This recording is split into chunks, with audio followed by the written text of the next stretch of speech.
Hello and welcome to another edition of Health Solutions with Shawn and Janet Needham, where Team Needham discusses everything healthcare. I'm your host, Shawn Needham, along with my wonderful wife, Janet, and we are streaming live from the Team Needham podcast studio. And we are super excited to have Jason Gootman back on our show. We are going to be busting the myth about eating healthy is expensive. We hear it all the time how, well, if eating healthy was just less expensive, then, I would eat better. And we hear people blaming the system for their obesity or their health, when in reality it's the choices they're making. So we're excited to dive in. We're going to give some examples of how you can eat for literally dollars a day. Jason, welcome to our show. Thanks for having me. So tell us a little bit about your history, and then we'll get started in busting the myth. Keep it simple about me. I run a private wellness coaching practice. So what I do on a daily basis, on a week in, week out basis, is help people learn to eat better, exercise more, and take better care of themselves in general. And part of that lends itself very well to today's topic, because a big part of that is helping people eat well. And the question comes up in my practice. How can I do this? How can I do this affordably? And it's very easy to get to the bottom of that once we start to look at things as they are and not just the things we're hearing. Yeah. So I'll just bring up a quick example. Last night I was talking to somebody when it came to some health issues, and I told him, I said, focus on carnivore and, see if that helps you, if that helps them. And somebody behind her said, we were at a big event, and somebody behind her said, "Oh, and make sure it's grass-fed beef," right? Mm-hmm. So, and I didn't really have a chance to talk about the differences and what I thought about it. But I think part of the problem is that when people think about eating healthy, they think about, I got to eat organic, or I got to have grass-fed beef, or I got to have XYZ. I can't even think of some things you can add to this, but so then in reality, what it is, it creates a barrier. It's like, well, grass-fed beef is $16.99 a pound. I can't afford that. Sure. So it creates a barrier already. So go ahead and comment on that.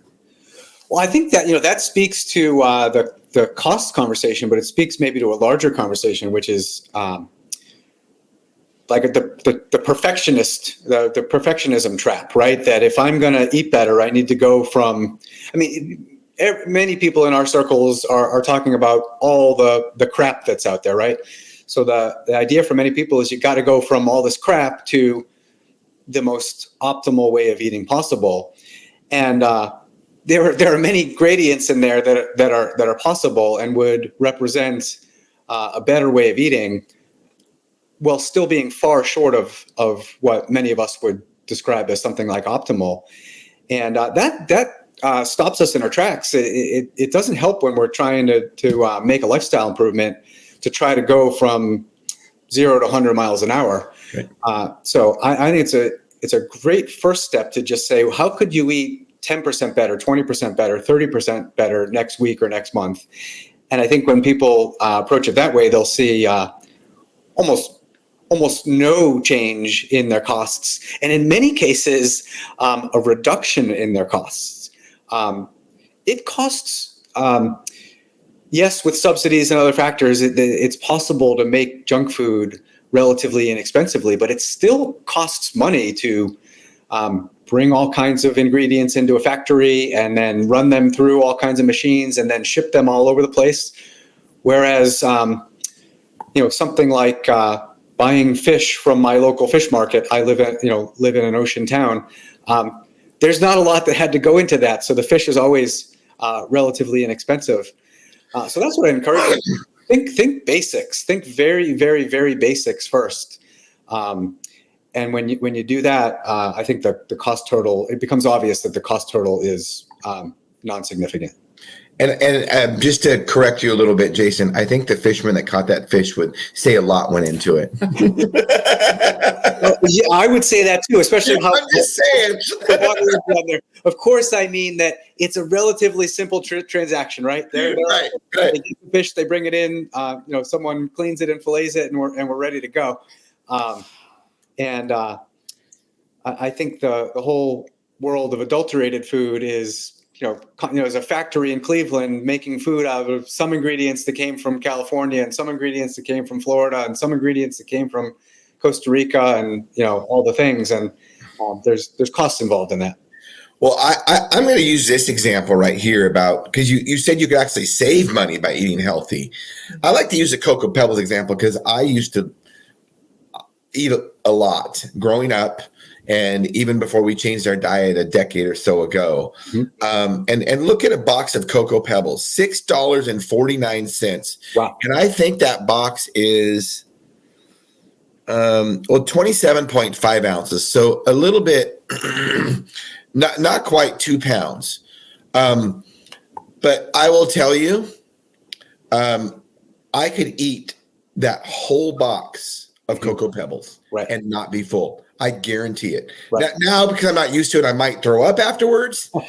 But, seriously. And whereas, that's not quite 2 pounds, but 2 pounds of ground beef, I can't eat 2 pounds of ground beef. Some people can. Right. I cannot. Right. And yet, ground beef is going to be probably about the same price, but you're going to eat a lot less of it. That's right. I mean, see, there's fun ways to do some math with all of this. One is something like dollars per kilocalorie, and then even more interesting is dollars per various micronutrients. And then it's just there's just no competition. It's not even fair, right? So that $6+ on that Cocoa Pebbles is leaving you with nothing.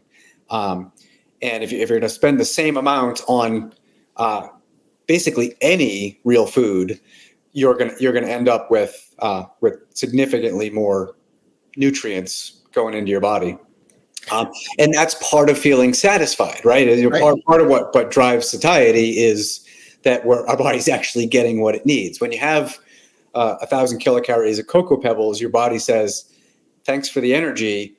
I'm still way short on several minerals, several vitamins, and other things. So I'm still hungry."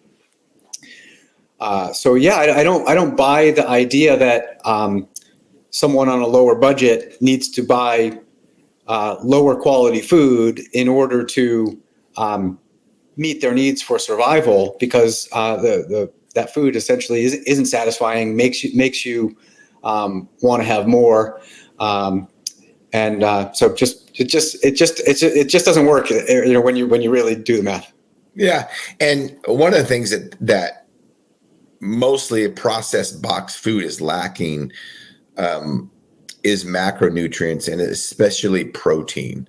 There's usually a lot of carbohydrates in this stuff, but there's not a lot of protein.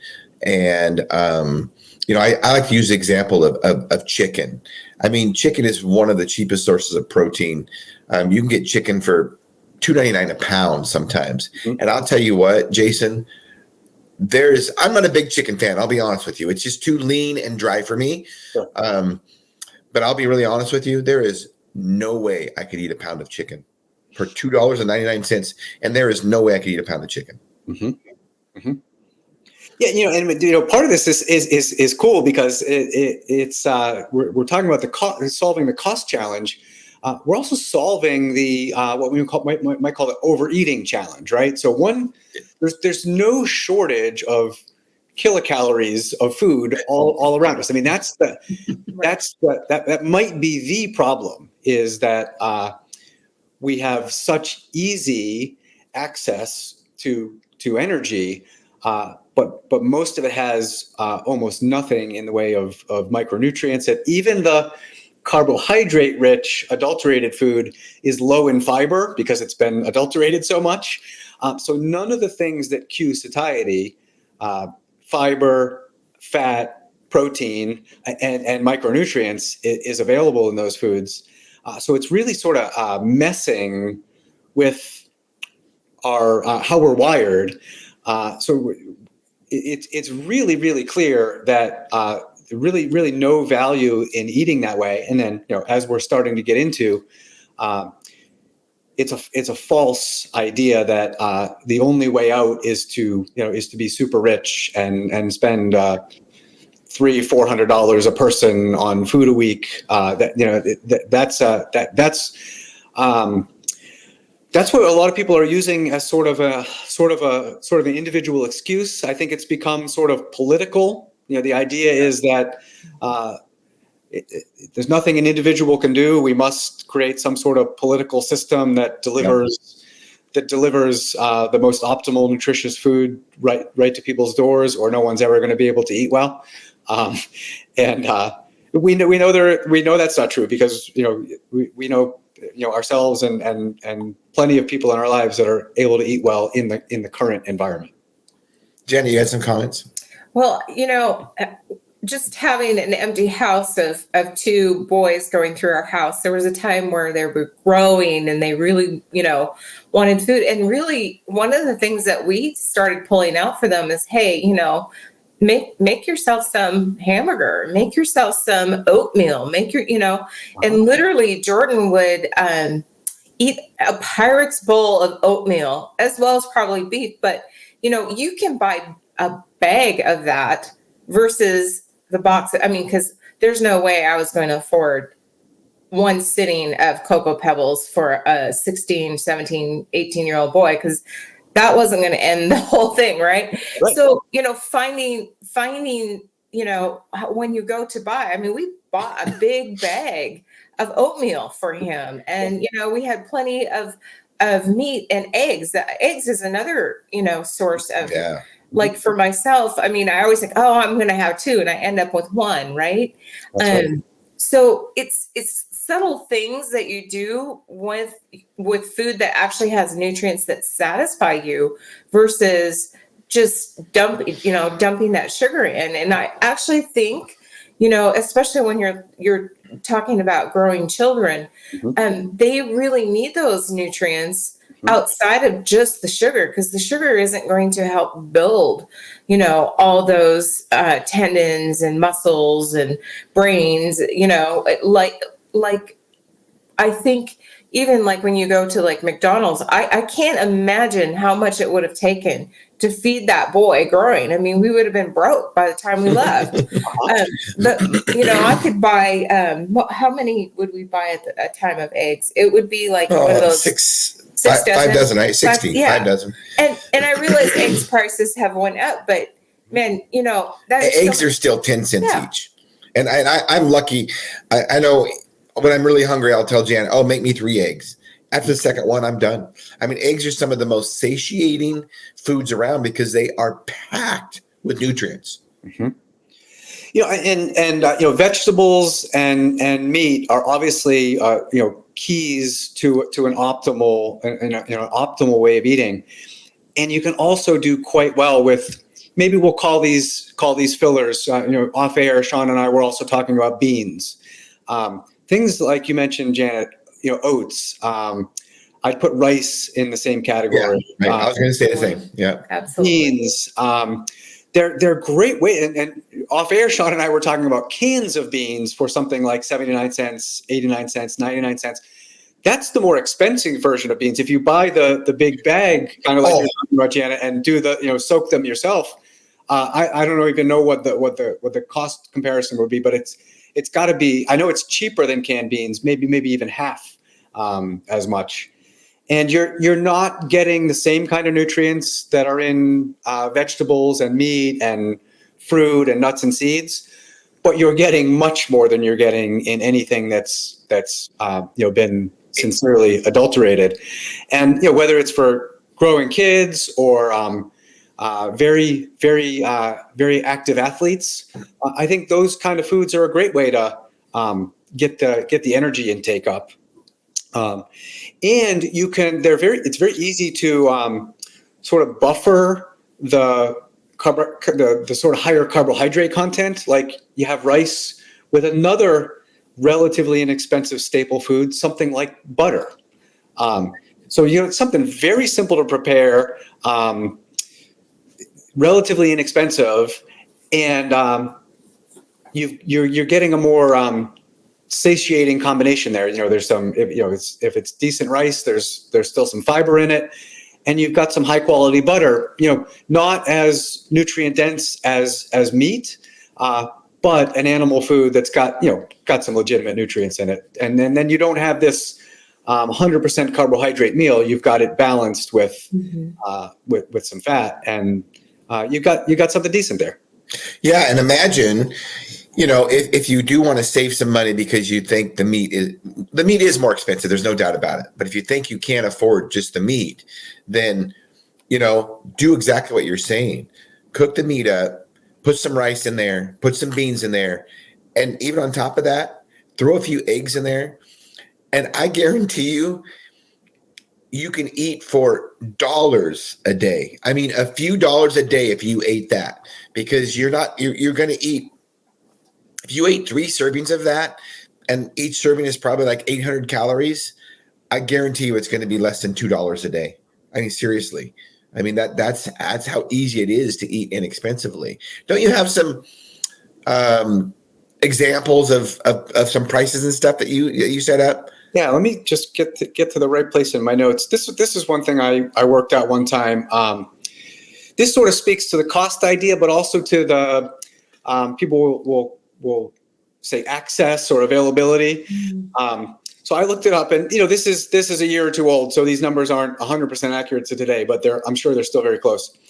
There are, what I did is I looked up food at Walmart, because there are at the time there were 4,472 Walmart stores in the United States. So there, and I also in a post I wrote about this, I showed a link that showed Walmarts in urban areas and Walmarts in rural areas. So they're sort of everywhere. Nobody's too far from a Walmart. And what I did is I sort of specced out a meal that was 2 cans of black beans, a can of tuna, and a tablespoon of olive oil. That the whole meal comes to $2.53, and that's 1,040 kilocalories. So that's as we were talking about, most people walking around don't need more than they need about half that for a meal. About half that. That's right. And so I did that. Actually, I think I have it just a little lower. If you change it to 1 can of beans, it's a 620 kilocalorie meal for $1.75. Right. We're talking about. We could poke holes in that meal. It's not if we're talking about an optimum performance kind of meal, we could find some legitimate holes in that. But on a spectrum where one end of the spectrum is like the junkiest junk food and the other end of the spectrum is the most optimal way of eating, I would put a meal like that something like 70 or 80 on that. If 100 is the optimal meal and 0 is the junkiest junk food meal, I'd give that like somewhere between 70 and 90. Like it's a lot closer to optimal than it is close to terrible, right? And there you go, 253. And then I got a few comparisons. So at that same time, it's fun to say the full names of these because they sort of talk about their ridiculousness. A spicy chicken sandwich deluxe at Chick-fil-A. The spicy chicken deluxe meal, so that was the sandwich and it came with a side or something like that, was $8.49. A double bacon quarter pounder with cheese meal at McDonald's at that same time a year or two ago was $9.99. And a cheesy gordita crunch combo, that was the one that sounds silly, at Taco Bell was $5.89. So when people say people are running through the drive-thrus at places like Chick-fil-A and McDonald's and Taco Bell because they can extend their dollar more that way, politely we'd say what? We call bullshit, right? Like it's just doesn't add up. And so I thought that was a decent example. Well, and here's one of the things. I did something similar a few years ago, and the pricing is going to be different now. But I went to McDonald's and I bought a hamburger. I bought a hamburger at McDonald's And I did two separate comparisons. I bought a hamburger at McDonald's, which was like $3.75, and it was like 300 calories. And then I went to the grocery store and I bought a chicken breast, some broccoli, and some potatoes. And I set them out on a plate. The broccoli, the potatoes, and the chicken filled up the plate. And it just, I think we're trained, Jason. I think our bodies are trained, our brains are trained to look at something and see if it's healthy or not. I mean, seriously, I don't think you have to learn that. And you see the hamburger sitting in the middle of the plate. It doesn't take up much space. What is healthier, right? Both of them are about the same price. They're under $4. Cool. And I definitely could have, if I would have brought broccoli in bulk, and you buy potatoes in bulk, that's another thing. Potatoes, cheap food. Very, very. Oh, I'm glad you mentioned that, because I think potatoes, even sweet potatoes, are relatively inexpensive. Yeah. And a great way to get a starchy food, a carbohydrate-rich food that's got a lot more in it than Cocoa Pebbles and all these other things that are just the purely adulterated carbohydrates. And just for the record, we live in the potato county in the nation. We grow more potatoes in our backyard in Grant County than any other county in the nation. Wow. So I had to put a plug in there for potatoes. And it is incredible. I am just surprised. I'll pick up a bag of potatoes, and we don't get the big bags anymore. I'm not a big fan of the big baker type potatoes. We like the fingerlings, which are more expensive, but still, you pick up a 10-pound bag of potatoes, and it's like a few dollars. And it's like, how does a farmer make money? I mean, you really got to ask. It's like, this is such cheap food, So anyway, back to the hamburger story. Here's the reality. It's even more so than what you say, because people say, well, I'm going to go. I'm going to go to McDonald's and I'm going to eat healthy. I'm going to eat off the dollar menu, whatever it is. Maybe it's a $2 menu now. I don't know. And of course, McDonald's is pretty smart. They're smart at marketing. They know that they reel you in with that dollar menu. I'm going to eat cheap, and that's it. And then you look at the menu and you're like, oh, well, no, yeah, I could get the double bacon cheeseburger. Why not? Wow. Oh, well, you don't save any money if you don't have the French fries, so you might as well have them. Oh, you're right. And if you supersize it, it's only 39 cents more. Mm-hmm. And then we've got these little ices for dessert too. Or an apple pie. You might as well add that. Next thing you know, you spent $15 in the drive-thru. I am not kidding. I did this. I bought all that junk, and it was literally $15. This is a few years ago, because I bought the big 48-ounce soda that's sugared. I mean, so there's like 1,500 calories right there in the soda. Right. Anyway, I mean, it was 2,500 calories and $15. I mean, just it's unreal when people eat that stuff 2 or 3 times a day, and they think they're saving money. They're just, that fast food's a lot cheaper. No, it's not. Your comparison of that day, you had brought the hamburger home, and then also bought some meat on your own and some potatoes and vegetables, if I'm remembering right, is that's an important part of this conversation. Is there a lot of people have lost interest in cooking, and then there's almost like an adjacent conversation that to cook your own food takes inordinate amounts of time, right? I almost think that's another one of these sort of false gaps, right? You don't need to go from going through the drive-through to cooking like Martha Stewart, right? Like you can do things like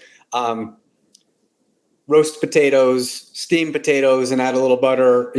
Cook rice, cooking beef, cooking chicken, cooking fish is very easy. Doesn't take a lot of time.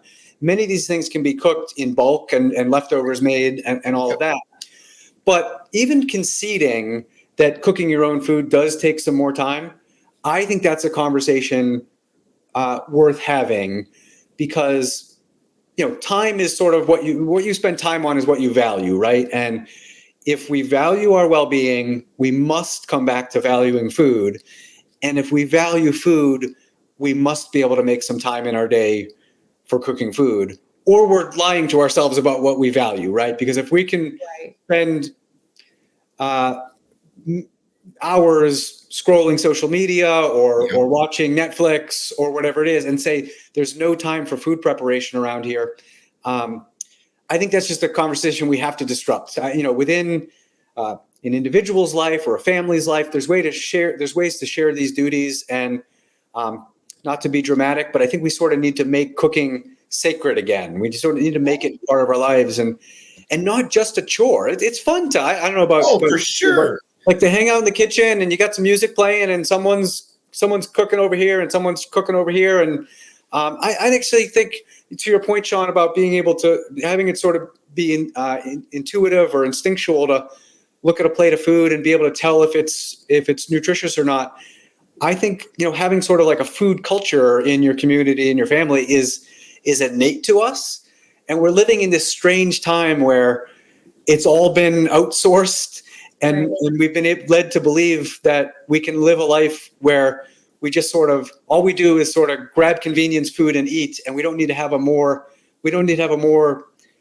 intricate relationship with food than that. And I actually don't think we can eat well and support our well-being without having some sort of a more sacred relationship with food. I know that's a little out there, but I can tell. Cooking together creates community, in my opinion. Well, and if you look at what we did for generations and generations, that's what we did.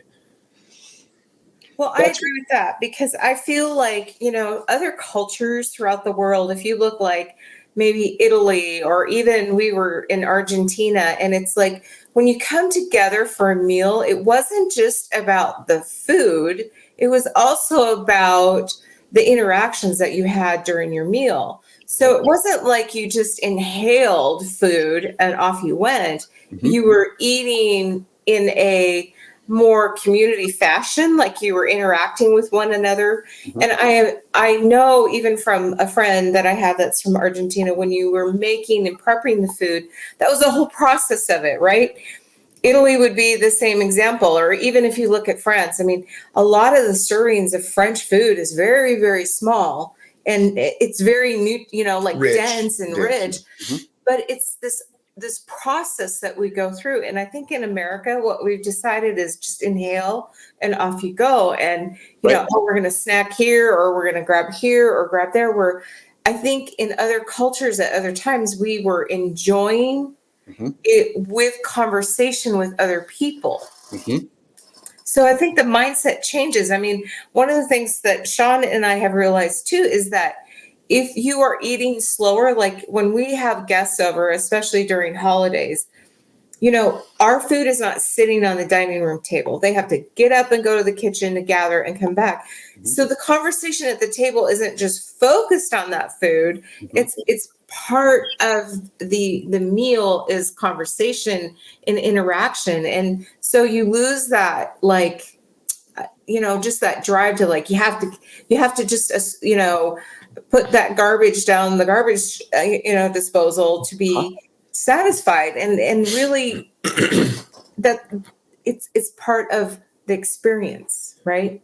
We experience, and I know people aren't as connected in community as maybe we should be. Mm-hmm. That could be part of it. This is a great way to get us back, because we got to eat, right? So we might as well reinvent the idea that it's worth spending an hour in the late afternoon, early evening, cooking together and eating slowly together and having conversation together, because it solves.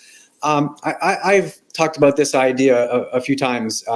It's both are relevant to our conversation. I said, put away all the fancy, complex conversations about how to make our people in our society, better off and live with better well-being. To two things: shop at your local farmer's market, as opposed to shopping at a big box store or something like that. I agree. And make family dinner cool again. So if you just think about it, if we just did those two things, and you don't even think about macronutrients and micronutrients. Like just have a movement where more people are buying food from their local farmers, whether it's at a farmer's market or a food co-op or a local butcher shop or a local fish market. And then within families, making family dinner cool again. The food quality goes up. Even physiologically, we're going to digest food better when we're eating it in a social, relaxed environment than if we're eating it in our car or something like that. I love that idea that if we just sort of return to doing a couple of simple things like that, a lot of things get better. Oh, right. And like you say, return to it. I mean, think about what our ancestors did generations and generations ago. First of all, they would hunt together. Or they would pick vegetables out of the garden together, and then they would prep it together. And not once, I get a little bit fired up, but not really, because I get it that we need to talk to people about maximizing their protein. But when did our ancestors, Jason, look at a deer and say, I wonder how much protein is that in that and how much fat and carbohydrates? Right. When did they ever say that? Right. Or when they dug potatoes out of the garden or picked strawberries, did they ever say, man, I don't know, the glycemic index on these might be pretty high? I mean, it's kind of hysterical, really. It's kind of hysterical. It's kind of, I'll use this word non-judgmentally, but descriptively, it's kind of neurotic. Right. Like, and it actually, and it's ineffective, right? Like if you polled 100 people on the streets in 1930, how many people could identify these words like macronutrient, micronutrient, phytonutrient, right? The amount of people would be very low. And if you polled people today, the amount of people would be very high. And yet our well-being outcomes are significantly worse. So that tells me, more information, more knowledge isn't the answer. It's more of these like readopting these ways of life. Right. that make all of this work. So this is actually kind of a fun debate. So like, people will talk about having like nutrition education in schools. And I think a fun debate would be, what would be more helpful? A class about nutrition education and these, fancy terminology that we're talking about, or a cooking class?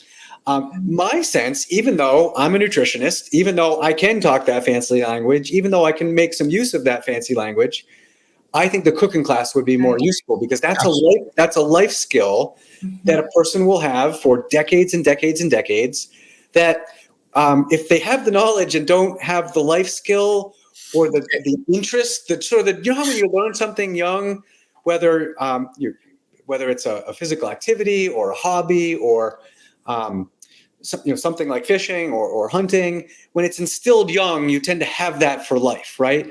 If you could teach young people that cooking is fun, cooking is cool, when they're 35 and 55 and 75, they're not going to say, oh, I'm tired, I don't feel like cooking. They're going to get the cutting board out, they're going to get a sharp knife out, and they're going to, in their bones, chopping up carrots and chopping up celery and chopping up mushrooms is something they've been doing their whole life. It's relaxing, it's social, it's fun. And whether they know how much fiber is in that food or anything like that, it doesn't matter. No, and to add to that, as a parent, one of the things that we started incorporating with shopping is, my kids got to choose like a fruit or a vegetable, let's make it fun again, right? Let's try something. Try something new. We don't have to like it, but we could try it, right? Mm-hmm. So if you're trying things and introducing things it's like, you don't have to eat, but let's try it together. Let's figure out how to make this. Let's make it interesting again. And to me, I think that was the fun part for them, because it's like, well, what should we do with this, Mom? I want to, there were so many different things you could get in the store, but that way they learn a palate. Mm-hmm. Right? They expose themselves to something different. Yes. It's not like you're doing the same thing over and over again. And then sometimes too, the other thing that we learned is, like, especially for my husband during different times, seasonal food sometimes can be inexpensive, like fruits and vegetables seasonally, right? Yeah. But you don't have to buy that in the off season in the produce. You can go to the frozen part, right? I mean, we didn't do a lot of processed maybe potatoes, but like in the wintertime when fruit is not available in the Northwest, I mean, our blueberries are not that in season anymore, but they're still good frozen. Yeah, I think the seasonal point is a great one to bring into this cost conversation. Up here in Maine, especially if you're interested in going apple picking, you can get a whole bunch of fruit at a very, very, very low cost. And the taste is so different. Oh, yeah. And then I had to do that once. in the summer, we're similar with blueberries and strawberries. And then, as it starts to get colder here, you can do great with all of the winter squashes. Yep. And, again, we could poke hole, there are people listening to this could poke holes and, have different perspectives on the nutrition. But if the comparison is to Cocoa Pebbles, then it's hard to argue that an acorn squash isn't better than Cocoa Pebbles. Right. And I'll even argue, I know somebody's going to poke holes in Janet's comment about us feeding our kid oatmeal. Let's face it, oatmeal's not the problem. No. Now, I will say that there are certain people that should not eat oatmeal. Right. My son was not one of them. Sure. Right. And that's one thing you have to understand when it comes to eating. We're talking about some fruits and even berries and stuff. And, I will say that there are some, if you are diabetic, I think you should stay away from fruits, at least until you are metabolically healthy. Sure. Just don't eat some of those kinds of things. Sure. So, it's important to be able to understand those distinctions, right? Your son at the time you're describing might have been eating 3,000, 4,000, 5,000 kilocalories a day, right? Yes. He's like 6'4" now. 4 or 5. He was probably eating 4 or 5. In a perfect world, maybe all of those 4 or 5,000 kilocalories would come from vegetables and meat, right? But in a regular world, he's doing quite well with some of that coming from things like oats, beans, and rice. Yeah, for sure. Yeah. So as we wrap this podcast up, Jason, tell us what you have a passion for. I have a passion for the change process. I have a passion for all things nutrition, all things exercise, but what I have the most passion for is help a person go from a lifestyle that isn't serving them to a lifestyle that is helping them live their best life. That's what I have the most passion for, is getting in there and working at that level of psychology to help a person create a better way of living for themselves. I love it. And if anybody has any questions, I'm streaming your website here. Tell us a little bit about that. So you'll see on there a couple of cool resources to get started. I've got a good collection of articles on there. I've got a good collection of special reports. That's a good place to start on my website. Digs into a lot of the questions a person probably has if they're starting to think about making lifestyle improvements. And then there's information on there about my online wellness community. There's information on there about reaching out to me about personal wellness coaching. There's information about this. If someone else out there is a podcaster and would love to have a wellness coach as a guest. And I think the other big thing on there, if there are businesses out there that want to be cultivating a wellness culture, I often come in and make presentations for businesses. So all that kind of information is on my website. So cool. You're a wealth of knowledge, and you're always so fun to talk to. And we could keep this conversation going on and on and on. It's so nice to see. I do think, Jason, that there's a shift in the paradigm. I think people are starting to wake up and realize, what it is to eat healthy. And I will just give a little tip to some people. It's like, there's some presidential candidates that are talking about healthy food and the government needs to change big food and all this kind of stuff. To just let me give you guys a big tip right now that are listening. The government is not coming to save you. The good food is already out there. We don't need to change our food system. I mean, if the free market changes our food system, then so be it. But I don't think the government needs to focus on it. The government's the one that screwed it up with the food pyramid. So, listeners and viewers, do your own thing, put good things in your body, make your own decisions. Don't trust the government to do that for you. So that's a wrap. Jason, I really appreciate you being on. We're going to have you on again on another subject. We could talk forever. Let's see. We do have a comment. I'll let you, if you can read that, Jason. Let's go ahead and maybe it's a comment, maybe it's a question. People need to learn how and why our food industry. I just talked about that. Great timing, Kayleen. Has switched from beef, pork tallow, and replaced it with vegetable or seed oils. Our government and medical industry work together to push this. It's so true. Remember that attack on deadly eggs and cholesterol killers. We must go back and learn more about why we leave a bone in our roast and cook a whole chicken in our soup. Yeah, that wasn't a coincidence. That we need the fat and tallow that is healthy for all of us. That is so true. Thank you for your comment. Thank you for watching, Kayleen. And those are things that we can do that the government is not going to help us with. So, tune into our podcast Monday, Health Solutions with Shawn and Janet Needham, 12:30 to 1:30. We have kind of a topic. David Steinman is an author, and he's going to be talking about how his book about how chemicals are killing our kids. So this is right on topic. And Jason, thank you for being on our podcast today. We really appreciate you. My pleasure. Thank you for having me. And listeners and viewers, thank you for tuning in to Health Solutions with Shawn and Janet Needham. Tune in 12:30 to 1:30 Pacific Standard Time Monday. Thank you.